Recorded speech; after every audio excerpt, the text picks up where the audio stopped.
Hey guys, welcome to another video. This is one where I want to talk about a market trend that's happening right now. And I think there's an opportunity for us here to make some money on some particular stocks that are being affected by this trend. And the trend I'm talking about is this idea of a reopening play in the market. A lot of investors right now are trying to position themselves in companies that are going to benefit as businesses reopen and as people get outside and start doing different things. They're not locked up at home as much. Money is actually pouring into those sorts of companies that can take advantage of that. And at the same time, money is being pulled out of companies that were stay-at-home plays. You know, companies that catered to people working from home or streaming services, online entertainment, and that kind of thing. One of the companies that is being hit by this a negative price action, I think, as money gets pulled out, is a company called Corsair Gaming. And the reason is fairly obvious, right? I mean, a lot of investors think that PC gaming is going to subside a little bit as people that were locked up are actually now outside and doing things other than gaming. I think the move is overstated. I think that Corsair in particular is now a bit of a value play. The price point is attractive, and I want to dig into this one and analyze it to see if it's a good deal. Let me tell you what I found out.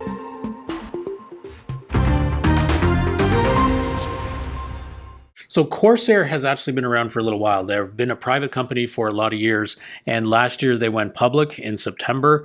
The stock came out at around $14 in the IPO, and they've more than doubled since then, so they've done fairly well. I think they still have some legs ahead of them, though. So what does Corsair do? So they're in two very related lines of business. One is PC gaming components, and the other is PC gaming and what they call creator peripherals. So the difference between the two is pretty simple. I mean, components are the things inside of your computer, hard drives and memory and things like that. Peripherals are those external accessories, you know, mice and keyboards and things like that, headsets. And a lot of these things have particular requirements for gaming, right? So you're looking at extremely high frames per second performance in video accessories. Your hard drives have to be super fast. You need really sophisticated cooling systems in your cases. You want wired headsets with really low latency. You want the cool gaming chairs, right? So there's a ton of specialized gear that you actually want if you're a serious PC gamer that you're not going to get from an OEM out of the box sort of setup. You actually are going to find yourselves drawn to this sort of gaming specialized gear that a company like Corsair makes. So the growth that these guys have actually recognized in those two lines of business has been pretty impressive. You know, 25.7% compound growth in revenue since 2017, you know, extending back into the time when they were private is really, really good. And I think it's continuing to accelerate now. And I have some other numbers here I'll show you that lead me to believe that that growth is going to only accelerate into the future. And now one other thing I'll say about those two lines of business that they're in, it's an important point, I think, because there really is no competition that does exactly the same thing. You know, there are companies out there like Logitech and Razer and whatnot that make isolated peripherals, and certainly there's manufacturers of components, you know, inside the computers, hard drive manufacturers and that kind of thing. They're a dime a dozen. But I think Corsair is unique because they put the whole package together, and I think there's an opportunity to sell somebody on the entire lineup of high-end gaming accessories, all from a single brand. And I think Corsair has the opportunity to build up that brand awareness and that loyalty and that kind of thing and sell a wider array of products into a single consumer. And that's something that they're only beginning to do now. Okay, so what I want to do in this one is I want to get into the details on Corsair, and I want to give you a bear and a bull case. This is something I typically do in my SPAC-oriented videos, but I think it's a good format for this one because there's a lot of bull case points here. There's a few bear case points. There's a few things that concern me about this company. I want to tell you the whole story on it. Stick around to the end, and I'll give you my final analysis on which one wins. What's the upside potential? Okay, so right off the bat, at the moment as I record this video, this is early March of 2021, this stock is a bit of a value play because the price is depressed. There's actually been a fair amount of negative price action over the last few weeks, and I think it's a really good thing. I think the price is coming down to the point where it's an attractive buy. Now, there's three things, I think, that are driving the price lower right now. One of them is that the market is reacting to this reopening play. There's a sense out there that people are going to stop gaming. You know, all these video gamers are suddenly going to leave their basement and head out into the sunshine. So that could be true. And if it is, then, you know, investors are concerned about the performance of Corsair into the next couple of quarters. The other thing that's making them lag a little bit here is this whole semiconductor shortage that's happening in the broader technology market right now. There is some threat to Corsair's supply lines so that they can actually continue to manufacture components. And so that's going to potentially lead to decreased sales, prices dropping as a result of that. Finally, we have this macroeconomic action that's happening right now with the increase in bond yields. It's dramatically affecting technology stocks. Technology stocks have profitability a long ways out into the future, and this makes them particularly vulnerable to a short-term impact in terms of interest rates and inflation. And so Corsair is not really in that space that they're affected by that kind of thing because they're a smaller company. They have near-term revenues, but they're getting caught up in this whole idea of selling tech and getting into the tech sector. And so as a result of that overall action, again, the price is down. So those three things are combining to make for what I think is probably an attractive entry point here on Corsair. Now, the second point I'll make here is that I really think this idea that Corsair is going to suffer in terms of reopening is overdone. I think they're getting caught up in this idea, but I don't think it's as true as some people believe. If you look at the revenue numbers here for Corsair, they've actually grown both these lines of business at 55% and 70% year over year. And, the broader gaming market growth in that same time frame was only about 27%. So, they've captured more than double their share of the growth in that gaming market during the pandemic timeframe. So I think if you took away the tailwind that the stay-at-home orders actually caused in that gaming market, Corsair still shows incredibly strong growth throughout that period. So I don't think it's fair to say that their year-over-year growth was primarily even driven by what happened during the pandemic. I think it has to do with the core business, and I think it has to do with the underlying dynamics that are happening right now in the PC gaming market. There are tailwinds there that had nothing to do with stay-at-home, to my mind. And, this chart is a good example of that. If you look at the longer-term trend of the number of active video gamers and the seriousness of gaming over the last few years, 2020 is not a blip, right? This is really just another bar in the chart in terms of the long-term trend of overall gaming growth. I don't think this is an anomaly at all, and I think it's only going to continue into the future as gaming gets more and more sophisticated, and as these high-end gamers and streamers have more and more requirements for high-end gear. The next point I want to make here has to do with the fundamentals of Corsair and some of the things that we've seen happening right now, or in the last quarter, I should say, in terms of their cash flow. Their balance sheet wasn't great, last year, but it's getting better, and it's especially getting better on the cash flow front. The profits are up as of last quarter. Cash from investments and cash from financing are both down. Cash from financing is basically due to debt repayments. So coming out of a strong year and a strong quarter, on the back of those increased profits, they're actually managing to pay down debt and strengthen the balance sheet and actually fix, or at least begin to fix, I should say, what was a bit of a weakness in the financials. So that's really good to see, and it's a pretty strong point in favor of the bull case.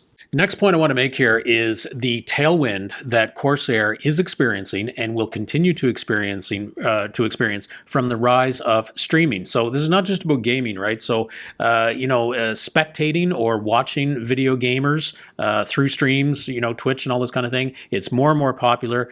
Gaming is becoming a spectator sport, just like professional sports. And I think the broader market is underestimating the impact of this and what it's going to mean for gaming going into the future. The rise of streaming drives its own requirements for computer peripherals and gear. But there's another effect at work here, and that's the fact that streaming and gaming actually have a bit of a feedback loop with one another. And Corsair calls out that effect here in their last quarterly presentation. You get this thing happening where streamers are actually attracting viewers to these games. That increases the sales for the games, drives the growth of players.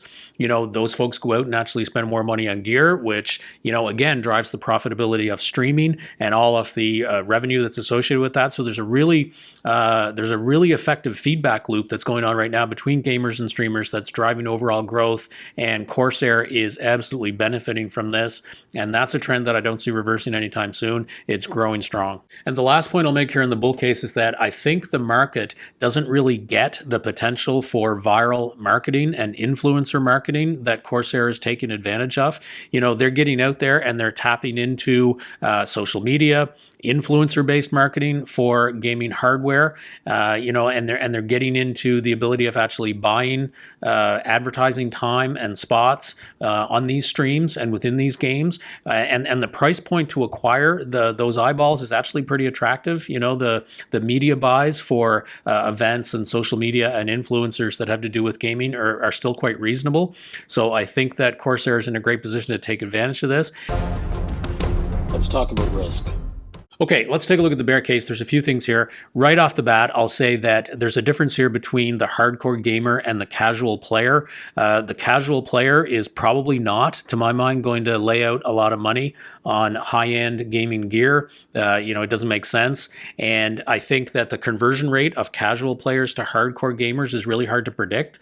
You know, is there going to be enough of these folks that become hardcore enough to go out and actually want to spend the money on Corsair's products that they can actually convert them into paying customers? So yeah, you know, the gaming market is going to grow. How much of that growth is going to come from serious folks that want to shell out the money versus the casual person that plays a game or two on their laptop from work? Second point I'll make here is that Corsair is betting a little bit of their business on this ability to capture the work from home trend and actually sell devices into people that are now working from home. So they're trying to sell components and PCs into not just the pure gaming market. I don't think they're going to have any ability to capture that. Why would they be able to squeeze out the OEMs out of that particular market? So I don't think they're going to recognize a tailwind from work from home necessarily. You know, the gaming market and those folks that are actually at home and more comfortable with being at home and gaming, sure, but it's not going to be the work from home folks that they're going to sell to. The third thing I wonder here is whether gamers actually care about a brand and whether they care about buying from a full stack provider. You know, I used to put together gaming rigs. I played a lot of video games, and really these things were a commodity. I would go and buy whatever component made sense. I was never really drawn into this idea of assembling a single rig from a single provider. So I'm not quite sure if that's the case now, and if go forward that will continue to be the case, whether there actually is an opportunity to sell, you know, an entire gaming rig into somebody all at once, or whether it's more likely that folks are going to slowly upgrade components at different points in time, you know, as they build and evolve that gaming rig. If that's the case, why aren't they going to go to one of those individual competitors of Corsair and pick up the cheapest RAM, or, you know, the cheapest hard drive, or the case that they really like, you know? So for Corsair, they really have to be focused on building up that brand. I'm not 100% convinced they'll be able to do it. Last point I'll make here is that Corsair is not completely vertically integrated in terms of their business, right? So they actually rebrand or rebadge a lot of components from mass market suppliers. Anybody can do that. There's other sellers out there, or resellers, that are actually selling the exact same things under a different brand, put a different sticker on it, type of thing. So I'm not sure how much of a moat Corsair has in this particular business. Again, I think it's more brand based. So I really want to see them go hard after the brand and after that viral marketing kind of thing. If I see them winning at that, I'll be way more confident. If they try to win just on specs and selling commodity-based peripherals and components, I'm not going to be as excited about the business go forward. Okay, let's summarize this one, guys. The bull case here is basically a contrarian buy case, right? So right now, I think the price is coming down. I think it's coming down based on temporary factors that are not core to Corsair's business. I think these temporary things that are depressing the price are either overblown or going to evaporate soon enough. So I think it's a good time to enter this one and actually hold it for the long term. Over the next few quarters, I think we're going to see really strong growth.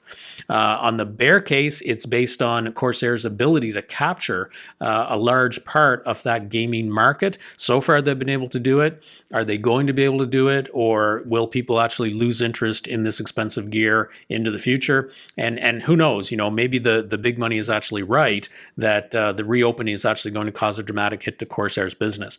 I don't think so. I think the bull case is a lot stronger on this one. I'm actually really optimistic that they'll be able to execute and build that brand awareness and capture all of that tailwind from the growth of gaming and streaming. I think this one is a buy. So that's it, guys. Hope you liked the video. Please give me a thumbs up, hit that subscribe button, ring the bell, and I'll see you in the next one.